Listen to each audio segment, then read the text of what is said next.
Hello there and welcome to the Back to the So You Picked series, Job Edition, where we look into your toolkit up to level 60, how and where to get your jobstone, and have a look at your job gauge. Now today we are going to be looking at the White Mage, the classic Final Fantasy healer, and a healing powerhouse to boot. So Rin, are you ready to get going? Good. Sounds good. Let's go. So, before we jump into unlocking White Mage, we are going to have a quick look at the rest of the Conjurer Skills, starting with Stone 2 at level 18.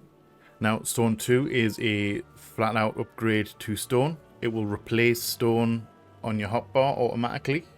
Will deal earth damage with a potency of 200. Fairly straightforward, just does more damage. Now next up, level 30, you will get access to Cure 2. Now, similar to Cure 1, will restore your target's health points. Cure potency is 700. Now, in general, you would use Cure 2 if they're taking a lot of damage. Cure 1 if they've only got a little bit of damage. Fairly straightforward. It does change further on you go, but at level 30, that's roughly where you want to be. Next up, at level 46, you will get another DPS upgrade. Arrow will change into Arrow 2. It costs the same magic points as before, and it will still apply a damage over time effect with a potency of 60, and it will last for 18 seconds. Another straight upgrade. Now lastly, at level 50, you will get access to Medica 2. Now Medica 2 is very similar to Medica 1 with a couple of extra little buffs. Now it will restore your own HP and HP of all nearby party members as well, similar to Medica 1. Its cure potency is boosted to 200, and it has an additional effect of applying a regen to your party or everyone who's hit by it in range. The cure potency for the regen is 100, and that regen will last for 15 seconds. In general, you'll be keeping Medica 2 up as much as possible on the rest of your party. Once you have Medica 2, you'll very rarely use Medica 1 ever again. And those are the rest of your Conjurer Skills up to level 50. So now we've caught up with your Conjurer Skills. Role skill wise, my essentials would be Isuna, Swiftcast, and Lucid Dreaming. Now, you will get access to all three of those by the time you reach level 30. So we're going to go through them real quick right now. Now, Isuna will remove one detrimental effect from your target. Stuff like poison and silence and etc. And easy way to tell if you can remove it is debuffs that you can dispel with Isuna will have a blue line above them. And ones that don't have that blue line, you won't be able to dispel them. Nice and straightforward. You will learn over time which ones are worth actually using Isuna on and which ones are not, that you can just heal through. That comes with practice. You will learn eventually. The list is quite extensive. You will probably be able to find a comprehensive list online should you want to. But generally, it is something that you'll pick up with experience. Eventually, you will just know which ones you need to do and which ones you can just leave.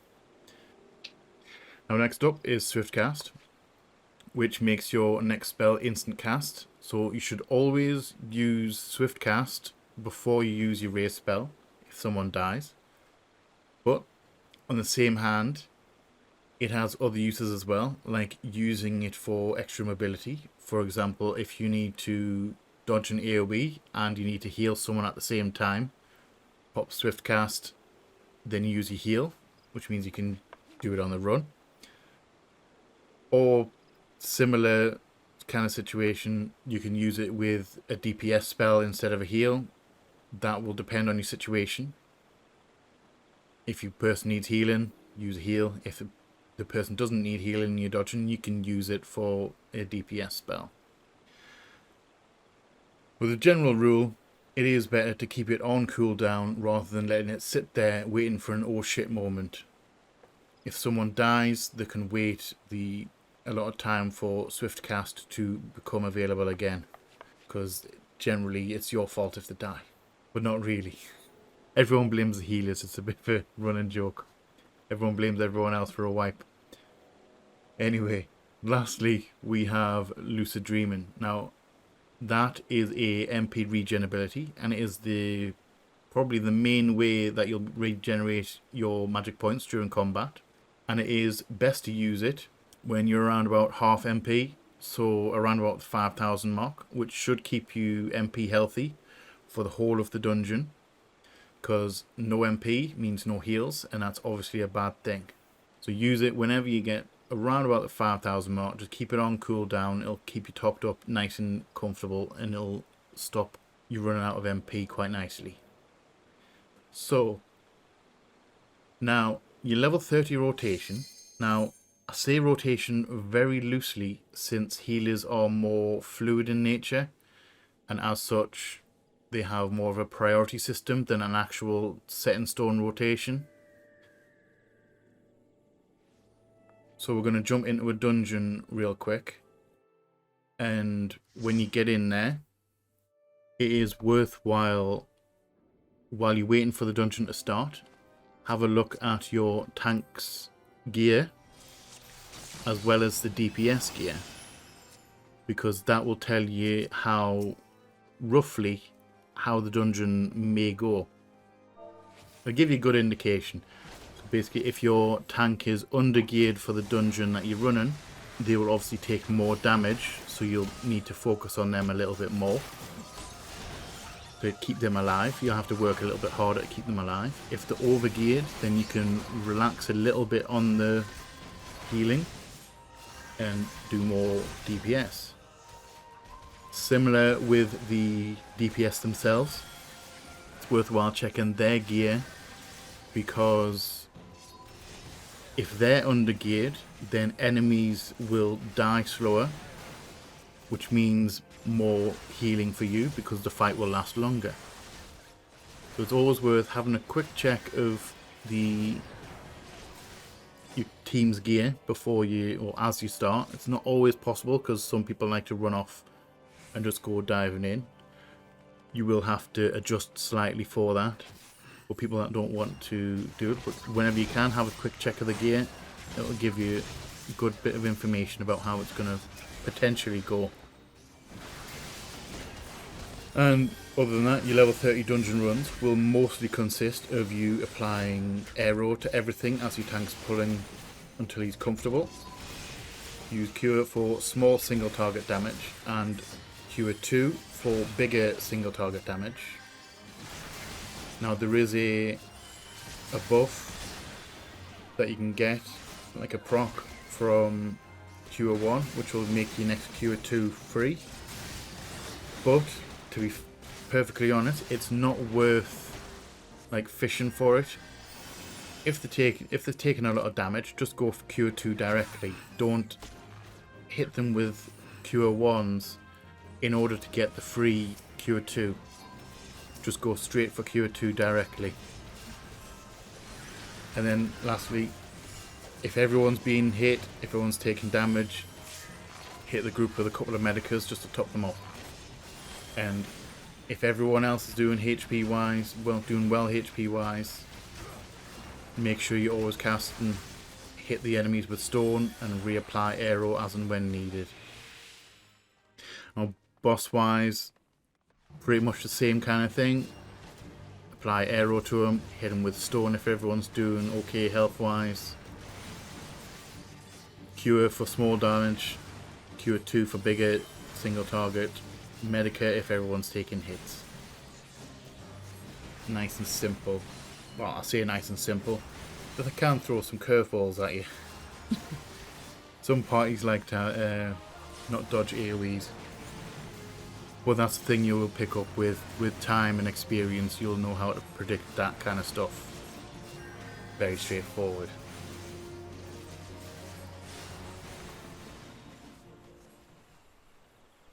So, with that being said, it's time to go and unlock the White Mage. So we'll be heading back into town, and we'll end up back at the Conjurer's Guild to speak to Usum Yan to pick up his quests. Now, to unlock the jobstone, you will need to have done the following things. Firstly, you will need to be level 30 in your starter class, in this case Conjurer. Secondly, you'll need to be past the main story quest called Self-Management. Now, a lot of people missed that one. And lastly, you will need to have done all of the class quests up to level 30, and that last level 30 class quest will send you to your jobstone giver and ultimately your jobstone. However, before we go rushing off to get the jobstone, there is a Conjurer specific side quest here in the guild from Briar over here. This lovely lady here. Now, by completing this side quest, you will receive a unicorn mount. Now, in order for the quest to show up, you will need to be a level 30 conjurer and have done the first level 30 class quest. If, however, you already have your jobstone equipped and have it unlocked, don't worry, you haven't missed out on it.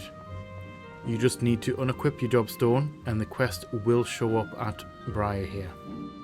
So, that being said, our second level 30 quest will lead us to Rio Senna over here in South Shroud. So finish her quest and you will be the proud owner of your White Mage jobstone and your first job ability. Now, once you have your jobstone, you will need to equip it by coming down into the character menu. Then come all the way down to the bottom right hand corner in this lovely slot here. And equip the Soul of the White Mage. Now, congratulations. You are now a White Mage with a messed up hotbar. Now, you can either fix it manually by dropping the skills back on, but if you want to sort out quickly, I would suggest using these text commands that I'm putting on screen now. And what those do is copy your Conjurer hotbar over to your White Mage one, making it nice and simple. So, now, this is where we're going to split it up a little bit. And we're going to look at the toolkit up to level 50. Then dive into how the healing priority changes after that. Then we will jump into the 50 to 60 stuff and do all of that. So if you're not interested in the toolkit up to 50, then jump here to straight to the level 60 stuff. Right guys, so at level 30, your first job skill will be called Presence of Mind. Now that is an ability which will reduce your spell cast time and your recast time and your auto attack delay by 20%, and that will last for 15 seconds. Now this particular one is handy for if you need to heal a lot in a short period of time, use Presence of Mind. If you want to get in that extra damage, use Presence of Mind. It's good for both situations. Now I tend to use it mostly for on the damage side of things, because in regular dungeons it's very rare you need to massively heal like really quickly. But you can use it for both. It is perfectly valid for both. So I tend to keep it on cooldown because I'm using it a lot for the damage abilities. Now next up, at level 35, you will get Regen. Now, Regen's one of the classic Final Fantasy healing spells. Now, what that does is, that will grant a healing over time effect to your target. It has a cure potency of 200, and it will last for 18 seconds. Now, you want to keep Regen up on your tank as much as possible, but you don't want to use Regen before the tank started pulling, because one, it's a waste of a regen, waste of time on a regen. If he's not taking any damage, it's a complete waste. And secondly, if you have regen on the tank before he starts pulling, the enemies will aggro to you, not the tank, and it can cause some issues if it's not dealt with well. So in general, it's better to apply the regen after he started to take damage and after he's pulled. Keep it on him up as much as possible. And next up, at level 40, you will get Cure 3. Now, Cure 3 is a funny one. It will restore the HP of your target and all party members nearby the target, and it has a potency of 550. However, it sounds really good on paper, and it does have its uses. It is a little bit more situational, because the radius of the AoE part of it is so small that pretty much everyone else who want to hit by it has to be very close to the person you're actually targeting. And in most cases, it's not really worth the extra magic points to use it. Definitely has uses, mostly in Regen and in certain key points, or when you know that everyone's going to be stacked in really close to each other. That's a good time to use it. Other than that, you probably won't use it in regular dungeons very often. Now next up, level 45, you will get access to the Uber move called Holy. Now, this move is super strong. It is White Mage's primary AoE damage spell. Now it will deal unaspected damage with a potency of 140 to all nearby enemies, which is super cool. But it also has an additional effect, which is a group-wide stun. So anything that Holy hits, it will stun. Initially for 4 seconds. Second time you use it, it will go down to 2 seconds. Third time you use it, will go down to 1 second. Very handy to use in mob content, like dungeon content with groups of mobs. The sole reason that the stun effect will actually let you heal a little bit less, because a stunned enemy cannot hit the tank. It buys you enough time to do various other things. So that will come into play into your level 50 rotation a little bit more. It is a super cool spell. You just got to make sure that you don't overdo it. One, because it costs 600 MP every time you want to use it, so you can burn through your magic points very quickly. And secondly, you can get a little bit holy happy and get into the holy zone and completely forget that you need to be healing at the same time. So you need to make sure you use it wisely. Don't get holy happy. And lastly, at level 50, you will get access to Benediction. Now, Benediction will restore all of your target's health points, which is super powerful. However, it does have a 3-minute cooldown. So you need to choose the right point to use it. Often it is used for when people are losing health faster than you can actually use heal spells on it. Worthwhile popping Benediction on them. It'll just relieve some of the pressure. However, similar to Swiftcast, essentially just use it as and when you feel necessary to use it. Don't worry about it.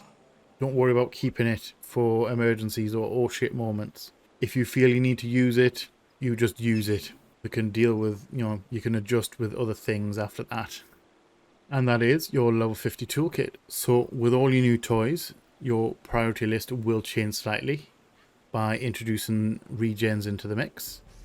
Now, first up, I would still suggest checking your party's gear as best you can, even if it is just the tanks. Then, after they've started pulling and they start taking damage, while running, use regen to offset some of the damage they're taking, and apply aero to as many enemies as possible still. Now, once everyone is settled, assess how things are looking and adjust your priorities based on that. Personally, I try and use Swiftcast, then Holy for the group-wide damage and the 4-second stun, which will give you a good buffer to use Medica 2 to apply the group regen.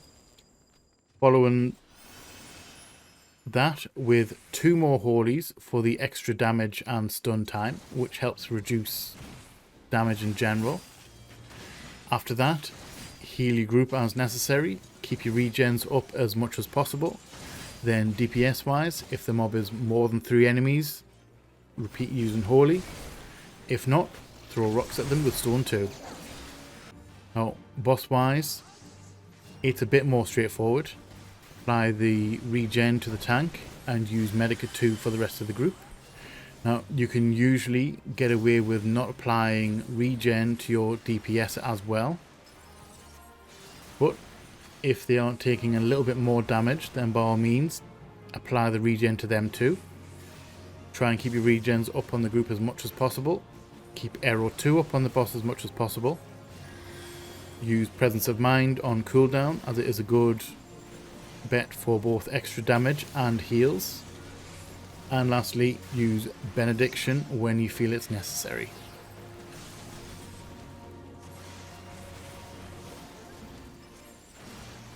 So that is all the level 50 stuff. Now, let's jump on to the 50 to 60 stuff.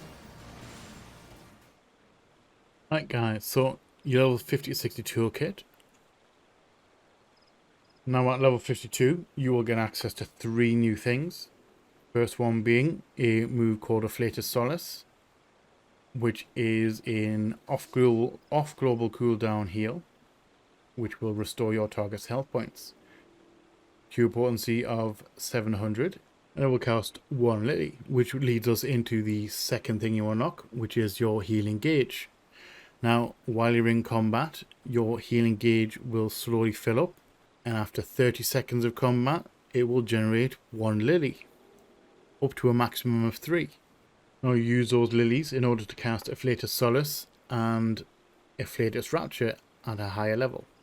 Now those are really cool spells, quite powerful and cost no magic points, which comes in incredibly handy at high level stuff. Now the third and final thing you unlock at level 52 is an ability called Asylum. Now what Asylum does is, it is a placeable. You can place that where you want on the battlefield, and that will designate an area with a veil of succor, granting a healing over time to yourself and any party members who enter the circle. Generally, you'll be placing that pretty much near or on the boss to try and let the tank get into it, and also any melee DPS. You want to try and keep that on cooldown as much as possible. Comes in incredibly handy, always worthwhile having down. And next up, level 54, you will get your second DPS upgrade. Now, Stone 2 will upgrade to Stone 3 automatically. Works exactly the same as Stone 2 to 1. It'll just change automatically depending on what content you're in. Now, Stone 2 will deal earth damage with a potency of 240, so it's a straight up damage increase. Nice and straightforward, that one.